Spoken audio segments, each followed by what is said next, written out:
Kita berjumpa lagi dalam renungan radio streaming Kemurahan Medan. Bapak Ibu Saudara yang terkasih dalam nama Tuhan Yesus, kita mengucap syukur kembali kita boleh bersama-sama hari ini merenungkan bahagian firman Tuhan. Hari ini masih tetap tema kita tentang kasih Allah. Bagaimana Allah mengasihi manusia.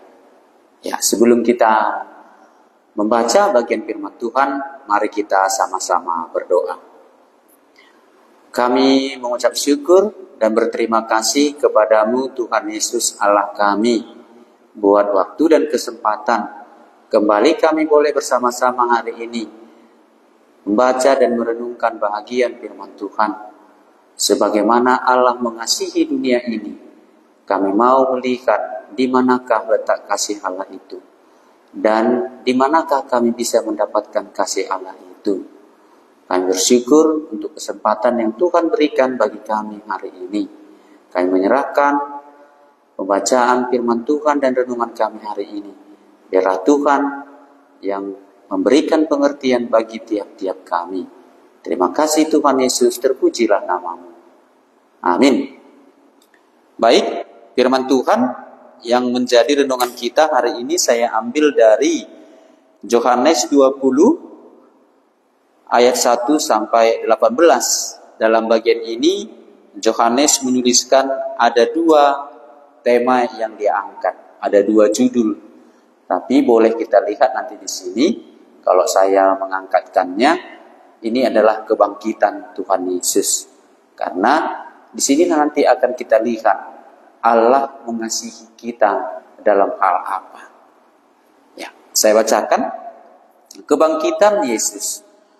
Pada hari pertama minggu itu, pagi-pagi benar ketika hari masih gelap, pergilah Maria Magdalena ke kubur itu dan ia melihat bahwa batu telah diambil dari kubur.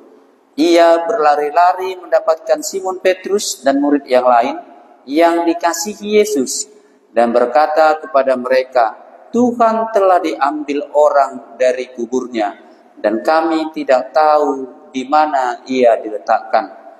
Maka berangkatlah Petrus dan murid yang lain itu ke kubur.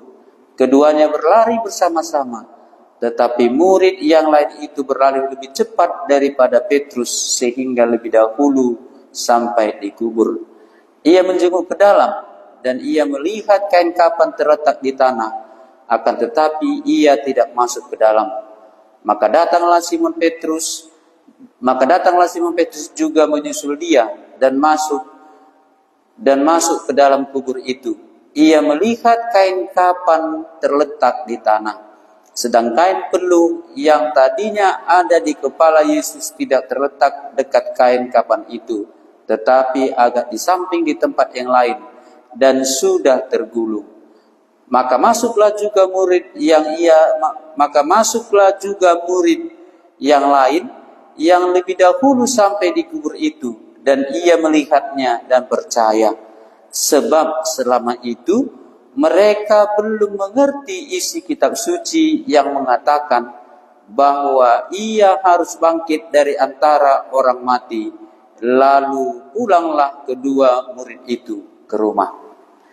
Kalau dalam bagian ini sudah saya baca, ada beberapa hal yang boleh aku mengerti ketika merenungkannya. Jadi, sewaktu membaca ini dan merenungkannya, bolehlah aku lihat di sini, bolehlah aku mengerti bagaimana di sini tentang kebangkitan Tuhan Yesus. Ada yang menyaksikannya, yaitu murid-murid.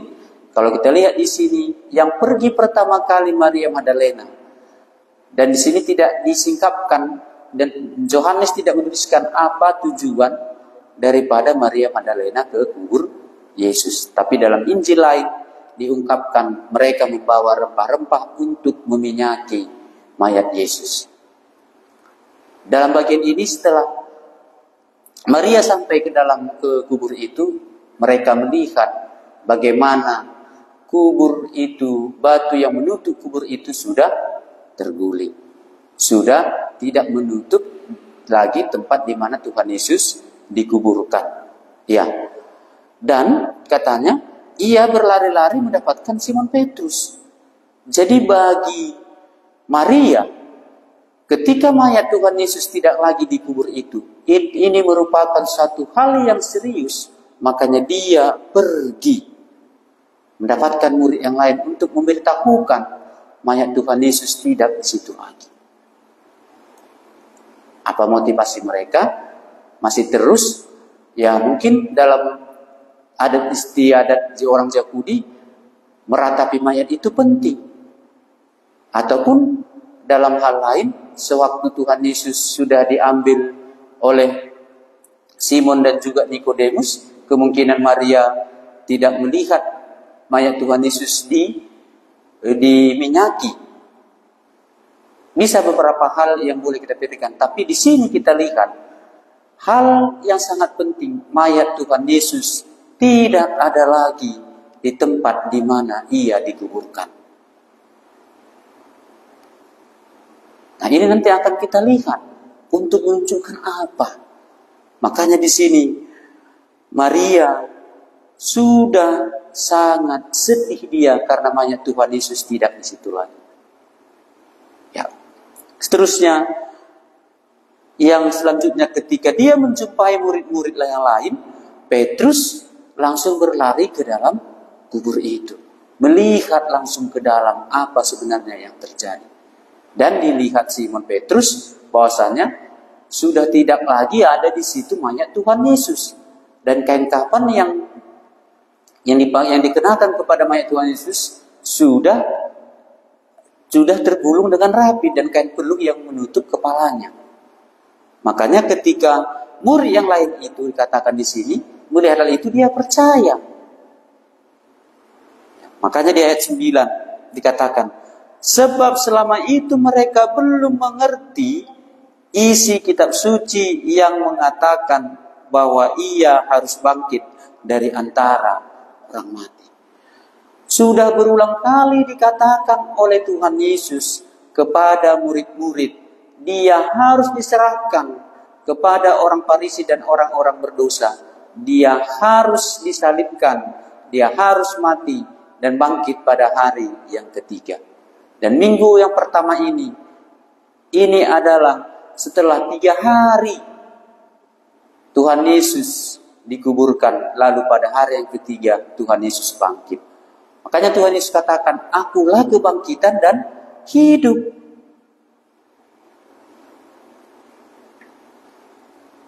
Kepada Maria, sewaktu Lazarus dibangkitkan dari kubur, sewaktu Lazarus mati dan dibangkitkan dari kubur, Tuhan Yesus katakan, akulah kebangkitan dan hidup. Ketika Tuhan Yesus menubuatkan hal itu, jadilah sekarang. Dalam bagian ini kita lihat, benar Yesus sudah bangkit dari antara orang mati.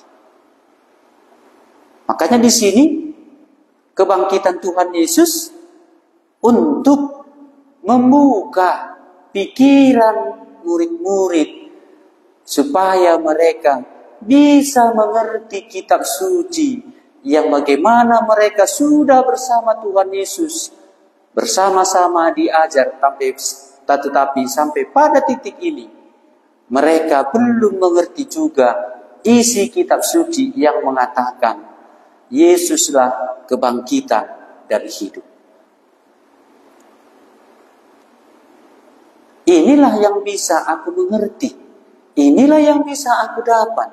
Aku pun bisa sama seperti murid yang belum dengan jelas bisa kupahami Yesus itu sudah bangkit dari antara orang mati. Dan untuk apa? Belum kupahami sepenuhnya. Tuhan Yesus bangkit dari antara orang mati untuk menunjukkan kepadaku supaya aku bisa mengerti isi kitab suci. Karena kepada murid-murid akan dimukakan isi kitab suci kepada murid-murid.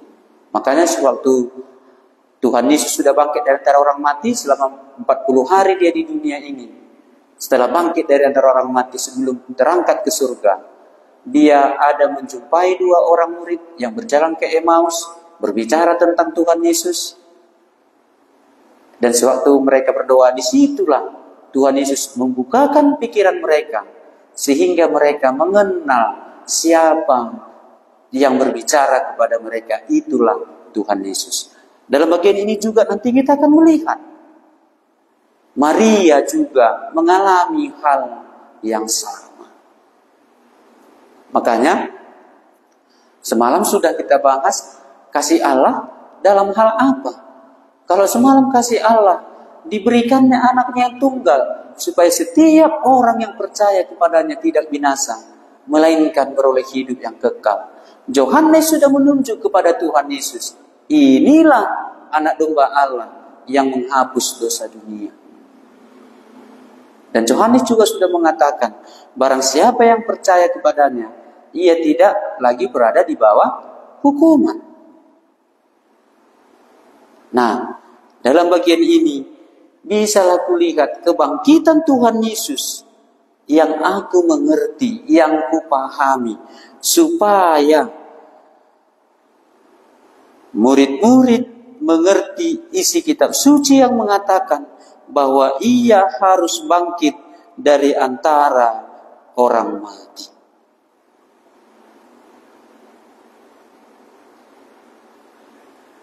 Bolehkah kita sudah bisa sama seperti murid pengertian kita, bahwasanya Yesus itu harus bangkit dari antara orang mati? Itu untuk menunjukkan apa? Untuk menunjukkan ke Allah di situ sendiri, firman yang telah menjadi manusia.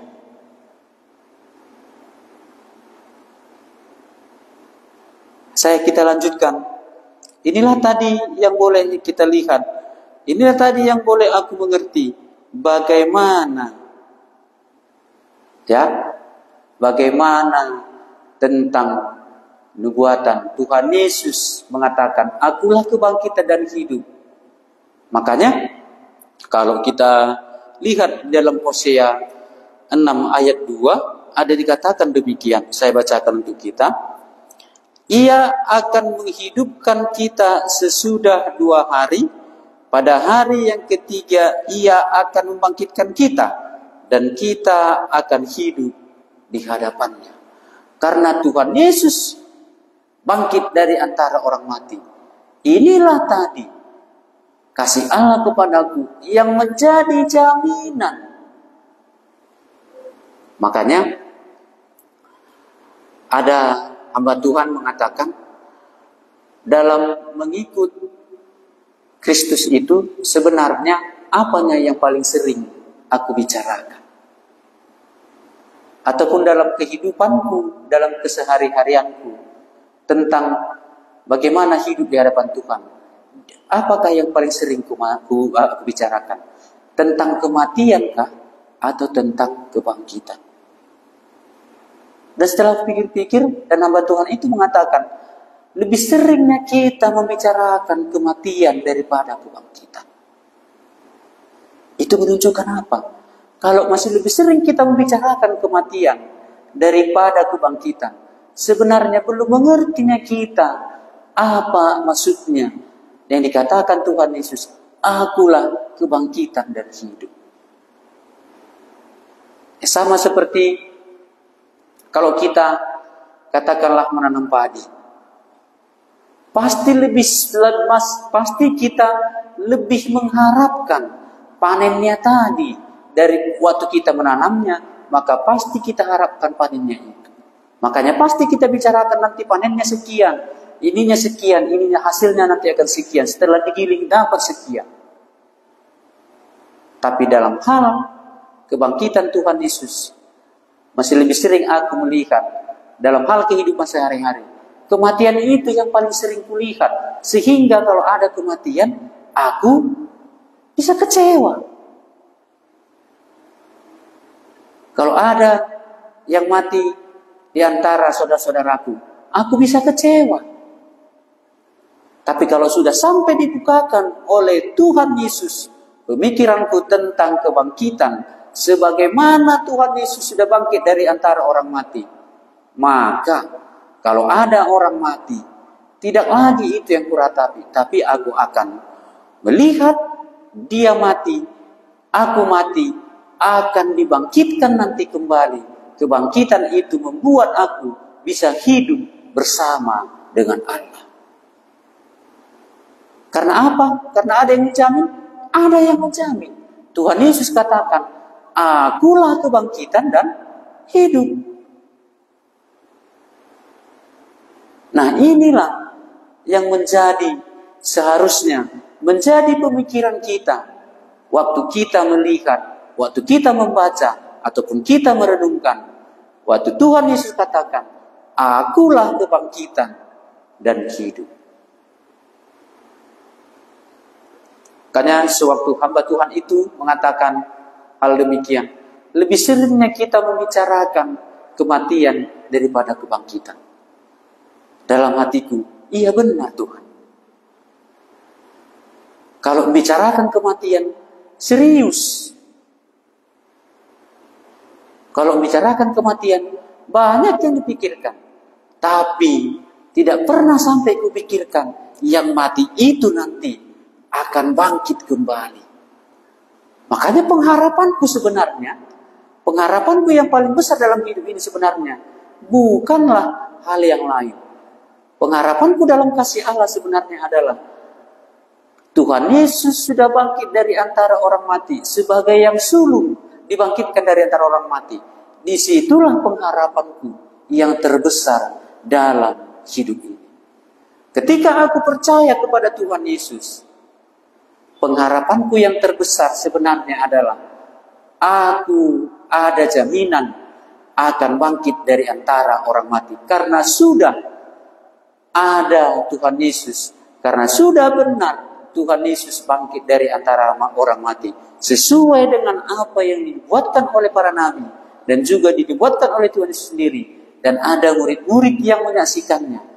Makanya seketika Tuhan Yesus bangkit dari antara orang mati, Dia membuka pikiran murid-murid untuk mengerti kitab suci. Bahwasanya kematian Tuhan Yesus membawa suatu harapan yang besar akan adanya kebangkitan tubuh kita ini. Sama seperti Kristus sudah bangkit dari antara orang mati. Kata di Hosea tadi sudah menubuatkannya. Kita teruskan bagaimana Tuhan Yesus mengenalkan ataupun menjumpai, menampakkan dirinya kepada Maria Magdalena. Kita teruskan ayat 11. Tetapi Maria berdiri dekat kubur itu dan menangis. Sambil menangis ia menengok ke dalam kubur itu. Jadi sini dalam bagian ini kita lihat bagaimana Maria menangis karena mayat Tuhan Yesus tidak di situ lagi. Ya mungkin itu adalah kebiasaan orang Yahudi ya. Kita juga sama seperti Maria ini. Kalau ada orang yang mati juga kita akan menangis. Makanya sedih kita kalau ada orang menangis. Makanya di sini kalau kita lihat masih sedih Maria karena Tuhan Yesus mati dan mayatnya tidak di situ lagi. Ya, makanya nanti diberikan oleh Tuhan Yesus pengertian lagi kepada Maria bagaimana tentang kebangkitannya. Ayat 12. Dan tampaklah olehnya dua orang malaikat berpakaian putih, yang seorang duduk di sebelah kepala dan yang lain di sebelah kaki di tempat mayat Yesus terbaring. Kata malaikat-malaikat itu kepadanya, "Ibu, mengapa engkau menangis?" Jawab Maria kepada mereka, "Tuhanku telah diambil orang dan aku tidak tahu di mana ia diletakkan." Sesudah berkata demikian, ia menoleh ke belakang dan melihat Yesus berdiri di situ, tetapi ia tidak tahu bahwa itu adalah Yesus. Jadi ini sudah berjumpa dengan Tuhan Yesus. Inilah bagian tubuh kemuliaan Tuhan Yesus. Makanya Maria belum bisa mengenal dia. Kemungkinan banyak hal ataupun dia belum dibukakan oleh Tuhan Yesus pemikirannya, ataupun sama seperti murid-murid yang berjalan dengan ke Emmaus itu. Tuhan Yesus berjalan dengan mereka, tetapi belum mereka mengenal Tuhan Yesus. sampai Tuhan Yesus membuka pikiran mereka. Dalam bagian ini juga Maria sudah melihat Tuhan Yesus, tapi Maria belum mengenalnya. Ayat 15, kata Yesus kepadanya, "Ibu, mengapa engkau menangis? Siapakah engkau cari? Siapakah yang engkau cari?" Maria menyangka bahwa orang itu adalah penunggu taman. Lalu ia berkata kepadanya, "Tuan, jikalau Tuan yang mengambil dia, katakanlah kepadaku di mana Tuan meletakkan dia, supaya aku dapat mengambilnya." Jadi dalam pemikiran, dalam penglihatan, ataupun dalam pemikiran Maria, Tuhan Yesus berbicara dengan dia adalah penunggu taman itu. Makanya sampai belum dibukakan oleh Tuhan Yesus pemikiran Maria, belumlah dia mengenal siapa Tuhan Yesus yang berbicara dengan dia.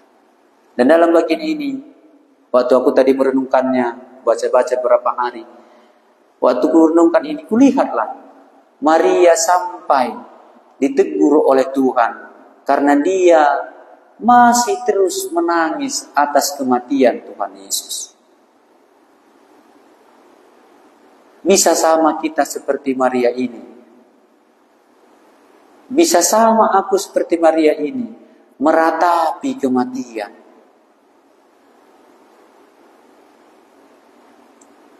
Makanya sampai diungkapkan, sampai diperkenalkan Tuhan Yesus kepada Maria, supaya dia jangan meratapi kematian Tuhan Yesus itu. Supaya dia sampai mengerti apa yang dikatakan Tuhan Yesus. Dia harus mati dan dikubur dan dibangkitkan pada hari yang ketiga. Sesuai dengan kitab suci, dan juga sudah Tuhan Yesus katakan, "Akulah kebangkitan dari hidup." Makanya dalam bagian ini kita lihat bagaimana tubuh kebangkitan Tuhan Yesus itu. Dia tidak dikenal oleh Maria sampai dibukakan Tuhan Yesus pikiran Maria dan pengertian Maria akan kitab suci. Ayat 16 kita teruskan. Kata Yesus kepadanya, "Maria." Maria berpaling dan berkata kepadanya dalam bahasa Ibrani, "Rabuni," artinya guru. Karena Maria kenal dengan Tuhan Yesus, dan mereka, inilah bahasa mereka sehari. Dengan bahasa itulah Tuhan Yesus mengenalkan dirinya kepada Maria. Makanya kepada kita juga masing-masing bisa cara Tuhan berbeda mengenalkan dirinya kepada kita. Tapi dalam bagian ini kita lihat Maria senantiasa masih sedih dan menangis meratapi kematian Tuhan Yesus. Belum mengerti dia. Aku pun bisa seperti Maria ini. Aku pun bisa sama seperti Maria ini. Pada masa ini belum mengertinya aku kitab suci. Belum mengertinya aku arti kebangkitan Tuhan Yesus itu. Ya, ayat 17 diteruskan. Kata Yesus kepadanya, "Janganlah engkau memegang aku, sebab aku belum pergi kepada Bapa, tetapi pergilah kepada saudara-saudaraku dan katakanlah kepada mereka bahwa sekarang aku akan pergi kepada Bapakku dan Bapamu, kepada Allahku dan Allahmu." Maria Magdalena pergi dan berkata kepada murid-murid, "Aku telah melihat Tuhan," dan juga bahwa Dia yang mengatakan hal-hal itu kepadanya. Sekarang Maria sudah disaksikannya tentang kebangkitan Tuhan Yesus kepada murid-muridnya. Aku sudah bertemu dengan Tuhan. Jadi yang menjadi renungan kita apa? Kebangkitan Tuhan Yesus itu rupanya untuk bisa membuat aku mengerti isi kitab suci. Kebangkitan Tuhan Yesus itu menjadi satu jaminan. Aku nanti akan dibangkitkan juga dari antara orang mati. Nah, yang menjadi renungan seperti yang saya katakan tadi, sekarang aku mengertilah. Harus lebih seringnya aku rupanya membicarakan kebangkitan Tuhan Yesus daripada membicarakan kematian. Supaya apa? Inilah puncak kasih Allah itu. Sudah diberikannya anak yang tunggal. Ada kasih Allah kepada manusia, diberikannya anak yang tunggal. Supaya apa? Supaya setiap orang percaya kepadanya tidak binasa, melainkan beroleh hidup yang kekal. Inilah sampai Tuhan Yesus itu mati di kayu salib. Dan mati di kayu salib, dikuburkan, bangkit pada hari yang ketiga. Menjadi suatu jaminan. Menjadi jaminan bagi setiap orang yang percaya kepadanya tidak binasa, melainkan beroleh hidup yang kekal. Maka aku pun akan bangkit kembali, sama seperti Yesus telah bangkit dari antara orang mati. Makanya, suatu renungkan, benarlah Tuhan. Harus memang lebih sering aku membicarakan tentang kebangkitanmu itu. Karena itu jadi satu jaminan nanti aku. Makanya kalau seandainya ada pun masalah, ada pun aku menghadapi masalah, ataupun menghadapi kematian, aku nanti akan melihat bukan pada kematian itu akhir daripada hidup, tapi akan ada kebangkitan sama seperti Yesus yang telah dibangkitkan dari antara orang mati. Amin. Sampai sini renungan kita hari ini. Mari kita sama-sama berdoa. Benarlah ketika Tuhan Yesus menampakkan diri kepada Maria, setelah engkau bangkit dari antara orang mati, engkau menampakkan diri kepada Maria, kepada murid-murid yang lain, sehingga murid-murid dan juga Maria secara khusus dalam bagian ini bisa mengenal siapakah Tuhan Yesus yang berbicara kepadanya. Dan hari ini kami bisa mengerti tujuan kebangkitan Tuhan Yesus itu, supaya kami bisa mengerti isi kitab suci yang mengatakan Tuhan Yesus itu adalah kebangkitan dan hidup, dan juga yang mengatakan Tuhan Yesus harus diserahkan kepada orang berdosa, kepada ahli Taurat dan orang Farisi, disalibkan dan dikuburkan, dan pada hari ketiga akan bangkit dari antara orang mati. Sampai pada titik itu murid-murid belum mengerti isi kitab suci. Tetapi setelah kebangkitanmu dari antara orang mati, disitulah Tuhan membukakan arti isi kitab suci itu, supaya murid-murid bisa mengerti Yesus telah bangkit dari antara orang mati. Terima kasih Tuhan Yesus, hari ini kami boleh bersama-sama merenungkan bagian firman Tuhan. Bila Roh Kudus-Mu yang membuat kami bisa mengerti, supaya dalam kehidupan kami sehari-hari, hendaklah kiranya lebih seringlah kami merenungkan kebangkitan Tuhan Yesus itu. Karena itulah menjadi satu jaminan bagi kami. Kami juga nanti akan dibangkitkan dari antara orang mati. Terima kasih Tuhan Yesus. Inilah doa dan permohonan kami. Terpujilah nama-Mu. Dalam nama Tuhan Yesus kami berdoa. Amin. Baik Bapak Ibu, terima kasih. Hari ini kita sudah selesai dalam renungan malam radio streaming kemurahannya.